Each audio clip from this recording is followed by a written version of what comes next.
Hello, all. My name is Peter Lewis. I'm the host of LTC Heroes, and today we have a special guest joining us on Short Stories from the Front Line of Long-Term Care.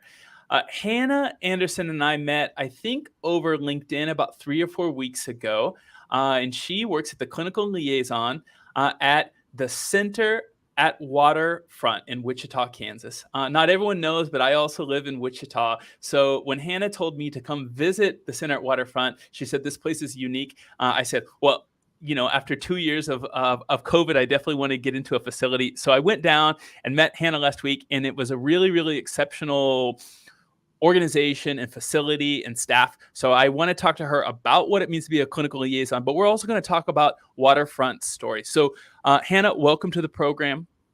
Thank you for having me. I'm excited to be here. Let's start off right away with just a little bit about what is a clinical liaison, and then I'm going to ask you to explain, tell me the little story about the Waterfront. So let's start there. Absolutely. So a clinical liaison is essentially a role that makes the transition for patients from the acute setting to the post-acute setting easier. We work directly with the case managers and hospital leadership in some instances to make sure that we're able to make it as easy to transition from acute to post-acute as possible. A lot of it is also assessing the patients to make sure that they're going to be appropriate for your care setting and that you can meet their clinical needs. For skilled nursing, it's not as stringent of requirements as inpatient rehab. So we have a little bit more leeway to maybe take that patient that is really, really struggling and very medically complex, all the way up to the patient that has Medicare, is doing pretty well, but just needs a little bit of tweaks before they really feel safe and confident to be able to go home. So that's my role. It also involves marketing to referral sources. And then as a result of the pandemic, what we're finding is we have to place a greater importance on marketing to our community, making sure they know who we are and what we do, and essentially selling a service nobody wants to ever need. I was going to specifically ask you about where you are between marketing, sales, business development. Do you have those specific roles inside of your organization? Are you in between them? Are you kind of in this hybrid role that you jump back and forth? That's a good question. And I would say that the Center at Waterfront is very entrepreneurial. So we don't have super structured pigeonholed roles. And I didn't mean that to sound negative, but I have a lot of autonomy in my role. At the end of the day, if I'm growing the business and we're helping as many patients as we possibly can, then I'm doing my job. So it's hard to delineate how much is business development. I'm a big fan of data. I think you have to know where you've been to see where you're going, and you've got to rely on data to be able to do that. So if I'm not getting referrals from one of our referral sources, then I ramp up the marketing and ramp up the sales. It's ultimately sales. What is some data that you can share that you look at, whether it be every day, every week, or every month, that is kind of you keep your finger on the pulse? Absolutely. So I have access to a number of reports. The one that I rely on a quarterly basis shows me where I'm at as far as our primary Medicare referral sources, as opposed to my competitors. So am I number one for Hospital A? Am I number one for Hospital B? Am I number one for Hospital C? So I want to be number one for all of these because I truly believe we do the best job. Wichita is very fortunate. We have a lot of really great options for skilled nursing. But I still prefer to be number one. So I look at Medicare data on a quarterly basis just to make sure we're still up at the top where we should be. But I'm also monthly looking at referral data from our referral sources to see how many referrals did they send me, and how does that align? What did their census look like for that month in the acute setting? And, how many of those patients were we able to accept? And if we weren't able to accept those patients, why? And then I can kind of analyze the data from there to determine, are we missing out because we're not in network with this insurance and we're seeing it a lot and we're not able to accept those patients? So every bit of data gives me more information as to why we're at where we're at and what we need to do differently so that we can pivot in the future so as to be able to continue where we're at. Hannah, I was going to transition into why I think your role is unique, at least in the leaders that I've interviewed, because Waterfront is very new. But I have some questions from people who are asking some comments about your job inside of our Facebook group. We have a Facebook group called LTC Heroes Community KPIs, Tools, and Strategies to help Cool. out your organization. One of the questions are, what are the challenges that a clinical liaison faces day to day? I know we've talked about your numbers. What does your day to day look like when you're not looking at the KPIs? Absolutely. So my day, I like to start here. I like to start at the waterfront, sitting around a table with my team, with the leadership team, talking about who we're discharging, who we're looking at admitting, what their specific needs are, all of our patients in-house. What do they need? Is somebody upset? Do we need to do some customer service? How is everybody doing? Who's going to be discharging soon?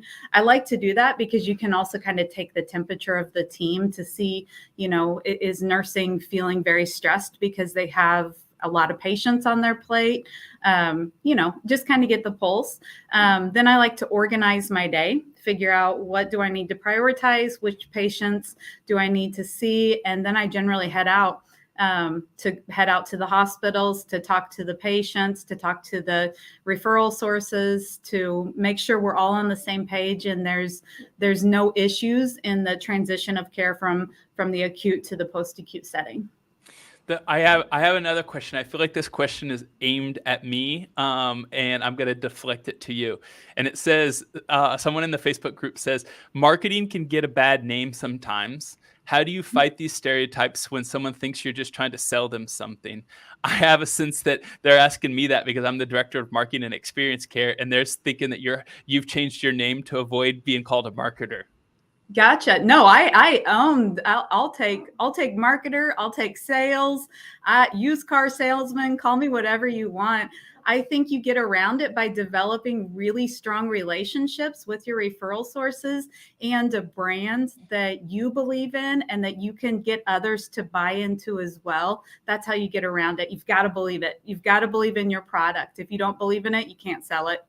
Or if you do, you're not going to do your best and you're not going to feel really good about it. I'm going to say this next question, which are what are the most important concepts for a clinical liaison to learn? Because I want to pause at specifically what you said, which is you got to believe in your organization. And someone said, awesome, they loved your answer. So thanks for the feedback. I know that you are extremely passionate about Waterfront. I knew it when I talked to you on the phone, when I visited you at your facility. Tell me what's unique about it and why you're so passionate about owning sales, owning marketing, owning business development. Absolutely. Well, I'm sure you get it because you've been in our building. We're very unique. So the center at Waterfront was built by a whole bunch of the physicians in our community. Wichita is one of the most entrepreneurial communities in the United States. Wichita was the first facility in Wichita to open a physician-owned surgery center. So I mean, we're just incredibly unique. There's more physician-owned businesses in this town than I don't know about anywhere else, but it certainly seems like that when I travel around. So the Waterfront already was built by a bunch of people who are deeply invested in the community, right? Like 110 to 120. Most of them, I should say, are physicians that I've worked with in roles prior.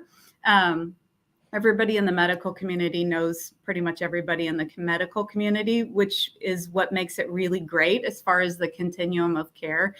The Waterfront is an 80-bed skilled nursing facility that's in the hottest real estate area of Wichita right now, in the Waterfront area. And it's a gorgeous building, but it's also full of incredible people. I firmly believe that anybody can build a really great building it takes the right people driving the bus to make it a reality and make it something that patients, when they leave, they're going to almost be sad that they have to leave because they've had such a fantastic experience with us. We have 2 physicians that are here full time. So we operate more like an inpatient acute hospitalist type model. The majority of our leadership was handpicked by the doctors that are investors in this place. I hear from those docs pretty regularly, like, hey, what's census? Anytime I see them in the hospital, hey, how are we doing? What do you guys need? How can I help? What can we do? And I think that's exactly how it's supposed to be. So when I came over here to check the place out to see if it was something I was interested in, my first thought was, why didn't I think of this? Why did I not think of this? Do the skilled nursing, do the rehab, take the nursing home component out of it, take long-term care out of it. Just focus on the people. They've had an elective procedure. They just want to go home. They have no plans of staying. Or that patient that's sitting in the hospital, well, you need rehab. You need to go to skilled nursing. No, I'm not going to a nursing home. Well, here's an option for you. You can't stay. It's not an option. You can stay for a little bit and then you got to go home. It seems like well, I think the way that you all were created is very interesting, and I'll talk on that in a moment. But it seems like a lot of people might start where you are, and then they grow into long-term care. Do you know the direction of where Waterfront is going to be 3 years from now? Is that probably the direction you're going to go because people are so happy with your short-term rehab, they're going to want to stay with you for the long term? I don't think so. We have a lot of really great community partners that we work with for those patients that it makes sense to transition them to the next level of care. I don't think that's the vision. I think possibly look at another location, maybe on the other side of town, but did we freeze for a second? I still got you. There was a little bit of a pause. Okay, gotcha. So yeah, at this point, our big focus right now, in addition to taking excellent care of our patients, is creating different diagnosis-specific pathways to optimize the patient's rehab experience while they're with us. So that starts with what's their diagnoses from acute, what are their restrictions, creating a therapeutic pathway that goes all the way from when they admit to how we handle their restrictions, to what their therapy sessions look like, to the discharge planning. So that's kind of our focus right now. We're starting with cardiac, and we'll hopefully be testing out a pilot program with some new patients in the near future once we get it a little more solidified. Oh, I'm going to go over to how you got into this role, but I want to go back and ask the question before we move away from the clinical liaison role, which one of the questions was, what are the most important concepts that a clinical liaison needs to learn to develop business and relationships? That's a good question. I think what they're asking is, if you had to train a younger version of yourself today, what would you start with? Well, you got to have a good personality. You've got to have I shouldn't say a good personality, the right personality where you can feel confident walking into a room full of people and think, showtime, and be willing to make the sale, because that's essentially what you're doing. You've got to be willing to put yourself out there and be willing to sell, and put yourself in front of people that are making the decisions and believe in your product to the point that they will also buy into it. So that's a lot of vague answers to the question. The specifics. I can ask the question. I can pin you down. Where were you professionally when you started looking at Waterfront and they recruited you? Because I'm going to get around it. I know that you're going to feel uncomfortable talking about yourself, but I can get there. Okay. Where were you? Because they kind of recruited you. You found them. You have a lot of experience in healthcare. So it was great to have you as a face of their organization as they started to create brand. Right. So, well, I'll go back a couple. I was in one of the hospitals in a position that was physician relations, right? Mm-hmm. And that morphed into physician relations and marketing, and taking the new surgeons and introducing them to everybody, and creating their marketing collateral and promotional material, all that good stuff, right? I got my graduate degree in healthcare leadership, thought, oh, I need to do something administrative. So I was working as an administrator of a small independent practice in town, and did not love it. Didn't like anything about it. It was not the things that I need in a day to really check the boxes for me so that I can go home and feel like I did everything I could. I made life better for people, and I can go to bed at night feeling like a good human. Didn't check those boxes for me. Didn't check the creativity box, just a lot of things that didn't make me feel good. And so I was kind of at the point where I knew I need to make a change because this is not healthy for me. And it all just kind of timed out perfectly. And did one of the physicians know you from your previous position and said, "Hey, this is opening up. I want you to be the leader and the poster girl for this new organization"? How did that conversation start? Yeah, it was one of the docs said, "Hey, we need you to check this out. We think you'd be really good at it." And I wasn't for sure I wanted to go back to a role like that. But as soon as I walked in, it was like, oh, and felt the passion of everybody that was there. It was contagious. I could not wait. I could not wait to kind get of going started. back to the question that one of the participants asked earlier, which is, what are the key concepts? So Hannah, if today, the leadership were to move you into a new role and you had to replace yourself, what does that job description look like? And what are 2 or 3 questions that you ask in your first interview with an applicant to determine what the clinical liaison needs to look like at your job? Yeah. I'd want to know that they're a self-starter, that they can create the things during their day that they need to develop business, and to meet the goals of the organization. So are they a self-driven, autonomous person that can do those things? Are they creative? Because I also handle out social media. So you have to be willing to be looking for things, even if they're little things, to celebrate, and to continue the personality of the center at Waterfront in our community. Because I think that you truly develop a personality as an organization through your social media, and it's very important to maintain that.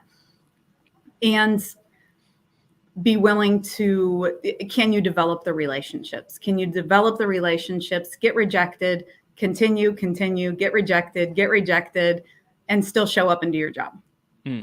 I often tell, when I'm kind of training or mentoring a young marketer, I always tell them you have to have really thick skin. Salespeople have thick skin because they talk one-to-one and they get told no. Marketers, we talk to thousands of people, and that means hundreds of people say no to us. So I'm glad you said that. Are there any specific questions? Say that you're interviewing someone young who doesn't have that on their resume, that they're a self-starter, but you believe that they are. Are there any certain questions that you can think of that you might ask them to try to tease out if they have that grit that you're talking about? That's a good question. What would I ask?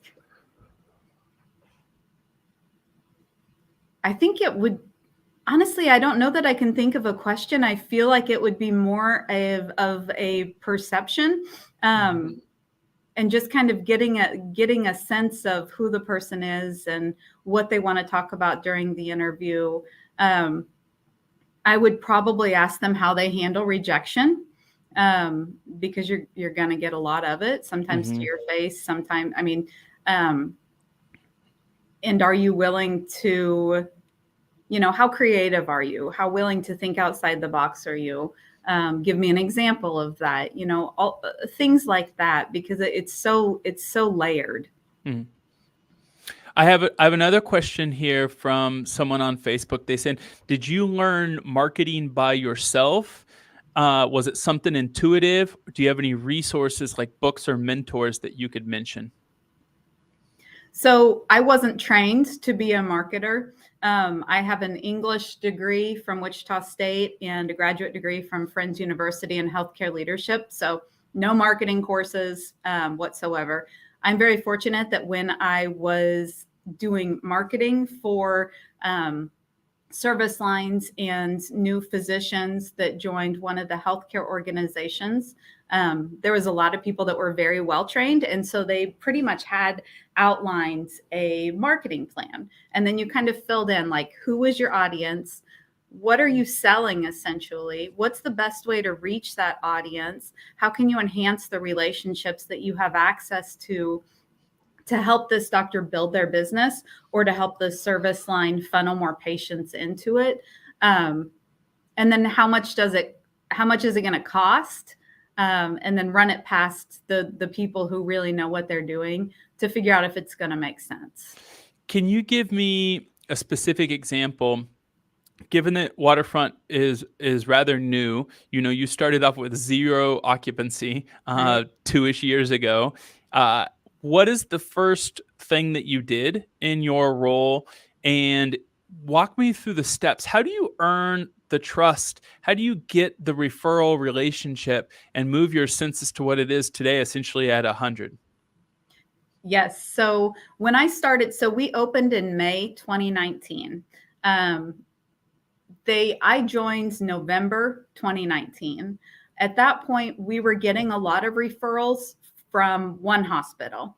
And that was pretty much the majority of our referrals. The other healthcare system wasn't sending us many at all. In fact, we were number 7 as far as like Medicare data. Excuse me. And so that was a problem because that healthcare system is huge and actually larger than the one that we were getting the majority of our referrals from.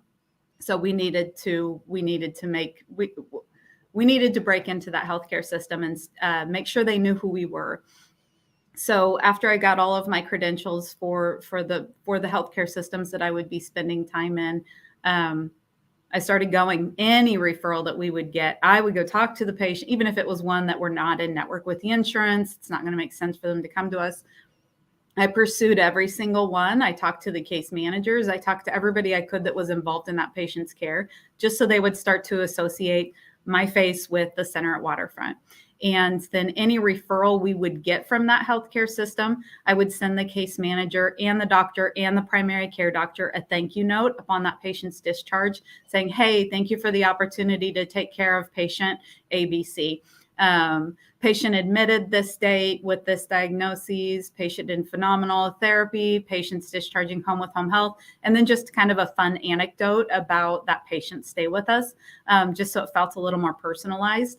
At that point, it was pre-pandemic, so I could do more in the way of marketing to large audiences, so inviting lots of people into the building, hosting luncheons at doctors' offices, bringing lunch to the hospitals to the case managers. So at the point when the pandemic hit, I think we had just hit 63 patients in-house, and we were the number 1 referral source for both of the major healthcare systems in our community.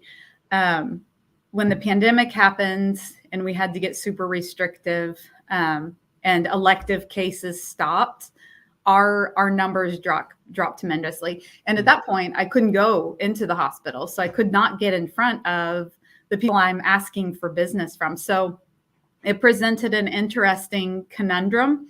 And I switched to social media and focusing on the community because ultimately patients can ask where they can tell where they want to go and what they want to do. And I needed them to know who we were because I couldn't be that voice in the hospitals. Can you give me, I'm going to ask you about what worked in social media, but I want to start off with what doesn't work. And a lot of times marketing and salespeople were not only careful with our secrets of success, but we're very careful to admit what we've done that didn't work. Can you think of anything that in the last 2 years that you tried on social or that you tried with direct messages or texting or building relationships or marketing that you're like, man, that was wrong. I wasted money or I wasted energy. They don't want to talk to me on text, or they don't want to talk to me on LinkedIn, or email is completely saturated because everyone is doing cold email now. Any mistakes that if you went back, you would put your energy somewhere else? Yes, and I'm still learning. So many mistakes to come. I would say the mistakes I made, I didn't focus on social media soon enough. I didn't focus on establishing us in the community via social media soon enough.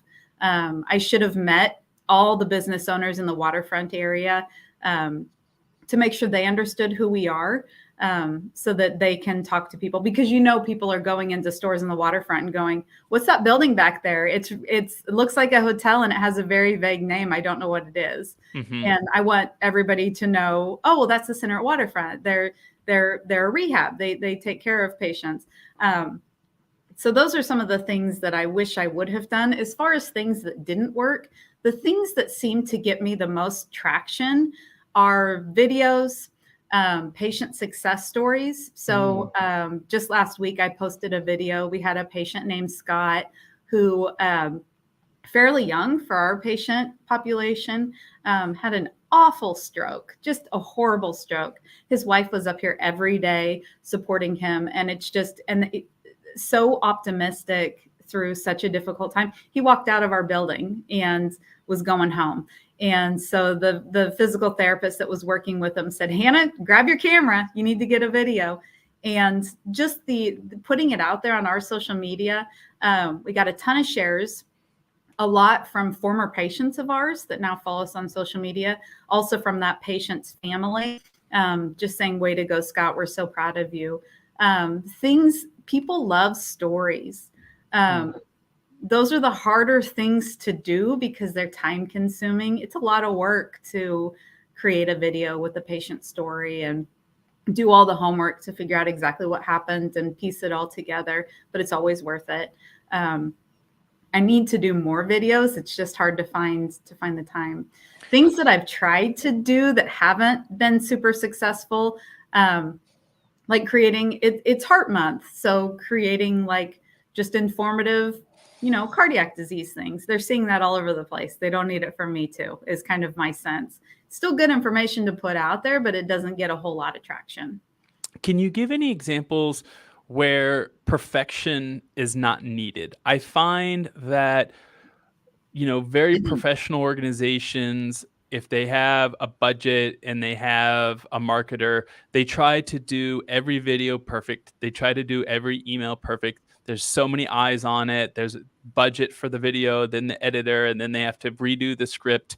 Can you think of any examples that you did on the smallest budget and it had reach and it had people who gave you feedback and you're like, whoa, I didn't do that professionally. I was actually a little bit embarrassed. I would have never shown that to my boss, and it worked. Just to inspire someone who's working on a $500 a month budget that you can do something. Absolutely. So one of the smartest things that I did at the beginning of the pandemic was we couldn't invite people in for a tour. And so I decided, well, we're just going to make a tour video, and it's going to have our doctors in it, and it's going to have our rehab director, and I'm going to make it with my iPhone. And that's what I did. And it's not perfect. I made it on my iPhone. I have no videography experience, but it's now on our website. So as soon as you go to our website, it's there. I have it pinned to the top of our Facebook. I get more comments on that video, and it's always just, I made it with my iPhone, but it's cheesy. It's not perfect. The lighting's bad for part of it. Like, it's just one of those, well, this is what we can do. And at least people can kind of get a sense of who we are and what our building looks like and what their accommodations are going to look like. But it worked. It worked really well. Yeah. I'm glad you shared that. I can, there's moments where in marketing, you do these types of videos that if they fail, you're going to delete them off your page, and hopefully your future employer never sees the quality you put out. Right. And it doesn't have to be that way. There's a lot of times you can hit a home run or you can hit a triple with a bootstrap budget, and it just putting a little bit of emotion into it. I can think of an interview that I did about 6 months ago that I didn't ask the right questions, but at some point a reply from someone, one of the guests, made me tear up because the person was so extremely passionate about our industry, and that authenticity saved the interview. And so thank you for sharing that specific example. Are there any things that, as you have gotten your hand into social media more on a regular basis, and now you realize this is an important channel Mhm. for your brand recognition and for your reach, that others might not be doing, that you're like, this is simple, go do this thing? Case studies, you've shared that a story, and I know that a lot of people aren't doing that. That's one. Are there any other examples that work for you? I think a lot of my small wins that are super easy and don't require a budget whatsoever are just celebrating the small things. For example, like being interested in the people that you're dealing with the families, with anything that's happening, which means you have to spend some time in your building. Today's Valentine's Day. There's a Girl Scout troop that made Valentines for our patients and dropped them off earlier. And they were so adorable and funny. And and I was here, but the nurses would have sent me pictures of this anyway. So I was able to take a bunch of pictures and thank that Girl Scout troop. And it's just little things like that are so incredibly meaningful and just adorable and fun and human. And people want to see that. And it's things like that wind up being kind of big wins on social media. It seems like, and I'm not an expert on this at all, but consistency seems to be key. So I try to post pretty regularly, meaning 4 to 5 times out of the week, which I know I probably should be doing even more, but sometimes you just don't feel very creative. And I'll be sitting there thinking, I really need to post something today, and nothing. There's just nothing. So generally days like that, I'll wander into the therapy gym or wander up to the floors, and maybe something's going on that's kind of fun. And I can, take a picture and make that patient feel like a star for a day. I think what you said there is just finding something unique, and being vulnerable enough to test it is worth highlighting. A lot of times in marketing, we get analysis paralysis, where we're afraid to do something, we overthink it, and our own, we are our biggest competition. Something I heard from a previous guest on the podcast, and it really stood out to me. And it's that kind of fear, imposter syndrome. Being vulnerable enough to test something. I've noticed, for example, like a year ago, I was working so much on emails, and I just kept running into a wall, was trying to get everything going. And then I just moved over to LinkedIn to start to talk to our prospects. And then, that being a more human relationship, for some reason that got more traction.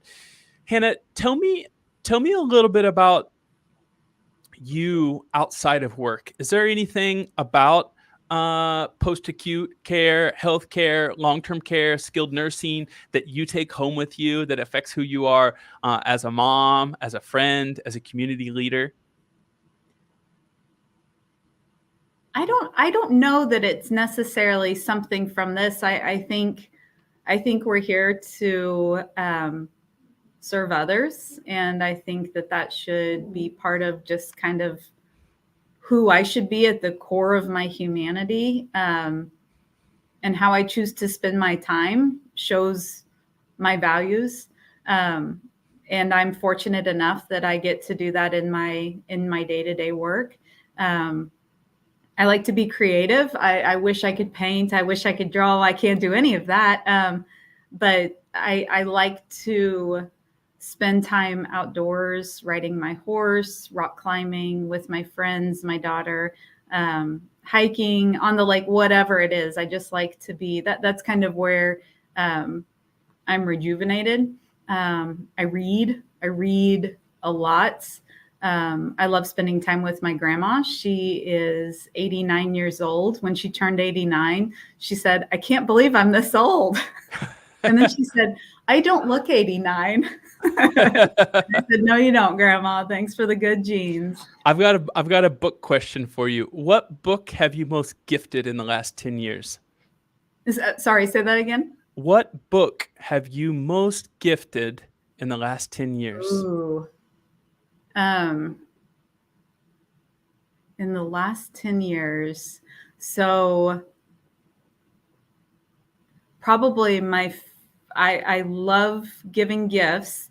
I tend to give gifts more around the holidays, which is always cold around Christmas. Diane Setterfield, The 13th Tale, is, in my mind, the absolute perfect, lazy, cold day read to snuggle up with a cup of tea and a warm wool blanket. And lastly, Hannah, as we start to wrap up, is there a place that you listen to keep your marketing, sales skills up to date? Is there a podcast, a blog, a book, an online class, or somebody on YouTube? Where do you stay up to date? So I should. And if you have any recommendations for me besides yours, I'm very open to them. Humor gets me through. So I listen to a lot of podcasts that make me laugh. And books, I listen to a lot of books. So I love Smartless with Jason Bateman, Will Arnett, and Sean Hayes. That's right. I forgot. You told me to listen to that. I'll subscribe to it as soon as we get off this recording. Yes, I will cackle laugh driving from hospital to hospital listening to that. Yeah, and just a bunch of random ones. That's probably my favorite one right now. Great. Hannah, I want to just pause real quick to thank our sponsor, Experience Care, for sponsoring both LTC Heroes livestream and the podcast. If you're in search of the best EHR in the US, go over to www.experience.care/guarantees. Hannah, someone listening to this on the podcast is going to want to find you online. Where can someone reach out to you, connect with you, ask you for some tips, or just say thank you for the wisdom that you shared today? Absolutely. I'm on Instagram. What is my handle? Hannah Anderson 22. I can share it in the show notes afterwards. I can look it up. Okay, thank you. The Center at Waterfront, I run that social media. So if you send a message through that goes to me. I'm on Facebook too. I don't do a whole lot on my personal social media, but I'm responsive and I'd love to be a resource for you. Hannah, thank you so much for joining us on LTC Heroes. I look forward to 1, seeing you around Wichita, and 2, connecting with you in the future. Thank you so much. Thank you so much. This was fun.